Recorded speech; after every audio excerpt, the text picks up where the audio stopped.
Congressional members are returning to our nation's capital following a 2-week break. They're already facing deadlines to get major spending bills finalized. Tonight, our Washington, D.C. correspondent Rachel Knapp reports from the U.S. Capitol on this. About a month ago, Congress came up with an agreement on the debt ceiling. Now, within that legislation, they agreed on some spending levels for the overall federal government. Now, members just have a few short weeks to finalize some major appropriation legislation. To avert a government shutdown, Congress needs to finalize the government budget before it expires on September 30th.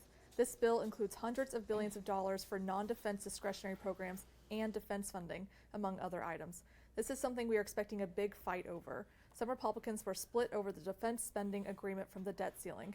In the debt deal, it caps security spending at $886 billion. Some congressional aides before the deal was struck were eyeing a security budget of more than $900 billion. Here's what Senate Minority Leader Mitch McConnell said about defense spending. If we really want to have an impact on competing with China, we can't do it by having lower numbers for defense. Another big piece of legislation that is set to expire before October is the Farm Bill. This is something Northwest Pennsylvania Congressman Glenn Thompson, who chairs the House Agriculture Committee, has been working on along with members.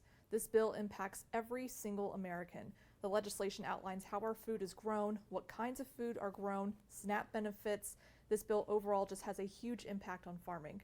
This piece of legislation has to be reauthorized every 5 years. These are just a handful of some of the big ticket items that Congress needs to finalize. Now, even though they are returning from a roughly 2-week break, they are set to have a recess in August for the entire month, only giving lawmakers just a handful of weeks to finalize these pieces of legislation. At the Capitol, Rachel Knapp reporting.